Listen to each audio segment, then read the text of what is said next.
Olá, adoradores do povo, sejam bem-vindos a mais um vídeo aqui no Caneta Tinteiro. Meu nome é Camille Pezino e hoje, em parceria com a Companhia das Letras, eu vou trazer para vocês um livro que foi realmente muito importante para a Europa e para personalidades importantes como Napoleão Bonaparte e Mary Shelley. A obra de hoje é precursora do romantismo alemão e é Os Sofrimentos do Jovem Werther, obra de estreia de Goethe, que é muito famoso, por exemplo, por causa de Fausto. Eu basicamente não sei alemão, então me desculpem se eu falar errado o nome do autor. Então vamos fazer um breve resumo, uma breve análise e falar um pouquinho dessa edição. Vem conferir. Fazendo o resumo de Os Sofrimentos do Jovem Werther. O resumo é literalmente muito simples. Werther, que é o nosso protagonista, escreve cartas para Wilhelm. Não sei se eu tô falando certo, gente, perdão. Aí, nessa troca de cartas, a gente vai acompanhando as peripécias, as situações vividas por Werther. Só que nessa troca de cartas a gente já começa sabendo que ele foi tentar negociar com uma tia sobre uma propriedade familiar e, ao mesmo tempo, ele passou por um relacionamento que não acabou muito bem. E nesse meio tempo em que ele vai narrando essas cartas, ele conhece Charlotte, uma mulher que, pra ele, é arrebatadora tão quanto a sua família, só que ela já é comprometida com Albert. E aí, a gente só vai ver ele sofrer e sofrer mais um pouco, fazendo a análise de Os Sofrimentos do Jovem Werther. Antes de começar, eu quero dizer que, na minha experiência pessoal, essa não foi uma leitura agradável. Eu acho que nem todo clássico tem que ser uma leitura agradável, só que o problema nesse livro não está literalmente nos sofrimentos do Werther em si, mas sim na edição, na parte do editor. E eu vou explicar para vocês no final desse vídeo a respeito disso. E porque eu acho que essa obra envelheceu mal. Não só para mim, inclusive, mas também para o próprio autor. Mas vamos falar sobre o livro em si e por que ele é tão importante. Primeiro de tudo, a gente tem um romance epistolar, ou seja, uma troca de cartas com um personagem totalmente individualista nos seus sentimentos. Então, filosoficamente, essa obra vai ter uma importância enorme, porque vai questionar esse pensamento de sociedade antes do indivíduo, vai culminar no pensamento progressista francês, por exemplo, que foi um lugar que esse livro inclusive fez muito sucesso, tanto é que Napoleão Bonaparte ficou apaixonadíssimo por essa obra. Então a gente vai ter aqui um personagem centrado em si mesmo, obsessivo e que, antes da razão, a emoção vem 30.000 vezes.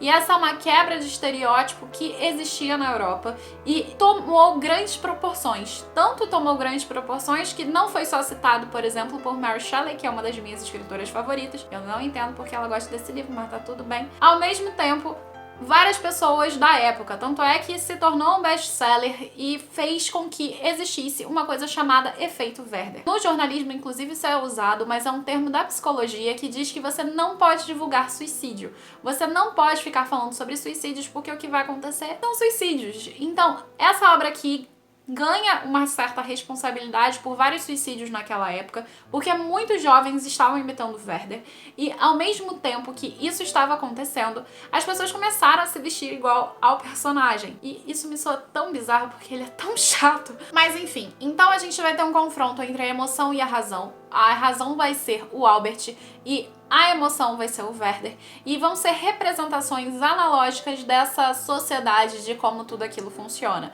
E como a razão, pouco a pouco, vai esmagando em todos os aspectos a emoção. Outra coisa interessante é que a gente vai ter, e eu acho que foi a parte mais legal do livro, comentários sobre política e também sobre construções da relação de classes sociais. O Werther ele vai entrar em contato logo, quase de cara, no início do romance, com uma família que não tem muitas posses e o pai tá tentando resolver o problema de conseguir agariar fundos para eles sobreviverem. E aí a gente vai ver essa diferença de classes. Tem uma citação maravilhosa também, que o Werther fala sobre umas árvores que foram cortadas e ele disse que se ele fosse príncipe, ele teria resolvido que isso não aconteceria porque era um absurdo, e logo em seguida ele responde a si mesmo: mas porque um príncipe estaria interessado em árvores? Então, acabam tendo algumas críticas de classes sociais e sobre relações de poder, principalmente considerando a aristocracia do período, que são fantásticas. Mas basicamente esse livro ele retrata algumas coisas sociais muito interessantes que são deixadas de lado por causa dessa questão do idealismo, do romântico, etc e tal. Outra coisa interessante também para se falar é sobre a questão psicológica do livro. O livro ele trata sobre uma obsessão, não é sobre um amor, mas sim uma obsessão e também uma fuga da persona, porque se a gente considera que ele começa a narrativa já sofrendo por amor, que quer se afastar de tudo e acaba caindo na mesma armadilha do amor, não é à toa que ele procura uma mulher comprometida. Então a gente vai ter um ciclo. Essa ideia ela é muito interessante justamente porque se a gente considera que esse livro é parte autobiográfico, parte biográfico, porque o Goethe ele pega informações de um cara que realmente se suicidou por causa, e gente, um gatilho desse livro é suicídio, e é uma informação que a gente tem que ter logo de cara, e eu peço desculpas por não ter dito antes, mas ele pega a história do Jerusalém, que foi um rapaz que se suicidou por causa da sua mente casada, e a própria história dele, que ele era apaixonado por uma mulher, Lot, e basicamente ele não pôde se comprometer com esse relacionamento com a Lot porque a Lot já estava com alguém. E aí ele faz essa fuga e encontra uma moça que ele meio que se apaixona, mas ele acaba não ficando com ela também. E essa moça basicamente se torna meio que uma válvula de escape pro próprio Goethe, ao meu ver, no meu ponto de vista, e ele meio que retrata isso na sua obra. É um romance da juventude do Goethe, tanto é que o próprio Goethe não gosta desse livro. Ele diz que esse livro não devia fazer sucesso, ele não entende o sucesso desse livro, e ele tem toda a razão, pelo menos na relação do sucesso, porque a questão principal desse livro é que ele realmente traz algumas críticas e ele traz a mudança de pensamento da Europa naquela época. E ele traz isso fortemente e é um dos grandes auxiliares para isso. Então, historicamente falando, esse livro realmente tem uma bagagem incrível. Das críticas, também tem bagagens ótimas. Agora, as descrições são o que salvam esse livro. Uma coisa interessante que eu percebi, e isso é da estética do período, é que toda vez que o próprio Werther ele se sentia incomodado ou ele estava muito feliz, a natureza ia de acordo com ele. Isso eu achei ótimo, porque mostra também essa questão do individualismo do Werther. O tempo todo ele tá falando sobre como ele precisa, sobre como ele é, as tensões, as paixões, os amores, tudo a respeito dele o tempo todo. Então, é muito interessante essa unilateralidade do romance, porque ele faz isso acontecer. A forma como ele se expressa, a forma como a natureza se expressa, a forma como a própria Charlotte é vista como objeto. E a gente vai ter durante esse romance inteiro mulheres sendo objetificadas pelo próprio Werther. E cara, que incômodo. Outra coisa que faz esse livro ter um ganho extremamente positivo, até pra mim, é as referências a Homero e a Oisin, que são autores de ciclos de literatura épicos, e ele meio que faz uma analogia da história dele com a história apresentada por esses autores. Eu achei muito bonito. Não vou dizer que a escrita não é maravilhosa, porque a escrita é maravilhosa, a importância histórica realmente existe. As críticas, tem algumas críticas maravilhosas, mas foi realmente um livro que particularmente não me agradou em nada.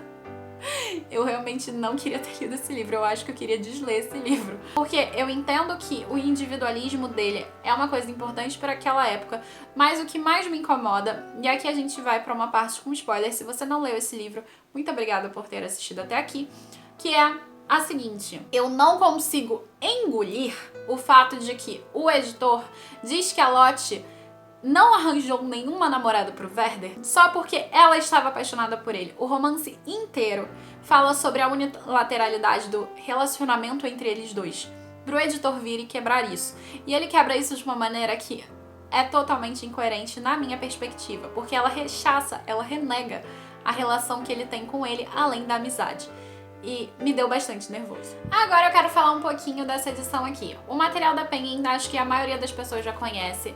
Ele é um material mais barato, para que todas as pessoas tenham acesso. A tradução é muito boa, é a do Maurício Cardoso. E o Maurício, ele mantém os nomes originais, que foi uma coisa que me agradou bastante. E eu percebi que outras edições não faziam isso. E tem uma introdução maravilhosa do Michael Ruse, que dá essa contextualização histórica, principalmente da vida do Goethe e também do Jerusalém, que foram aportes muito importantes para eu entender boa parte do livro e também me incomodar, considerando a realidade por detrás dessa obra. E também tem um texto de apoio sobre a questão da tradução do Cardoso, que ele explica o detalhamento, que ele explica a importância, que ele explica o uso, ele explica o jogo de palavras do próprio Goethe no alemão. E eu achei sensacional. As notas também são maravilhosas e eu fiquei apaixonada pelo texto. Não pelo romance em si. Pelo romance em si eu não fiquei não, mas pelo texto, sensacional. Gente, é isso, eu espero que vocês tenham gostado do vídeo de hoje. Não deixem de se inscrever no canal, ativar o sininho e curtir esse vídeo. Se vocês quiserem comprar essa obra, que ela realmente é importante, por mais que eu não tenha gostado, fica ao seu critério para tentar descobrir o que nela vai fazer com que você se apaixone. Compre aqui no link de baixo na Amazon, porque você ajuda o canal sem pagar mais nada por isso. Muito obrigada e até a próxima. Tchau, tchau!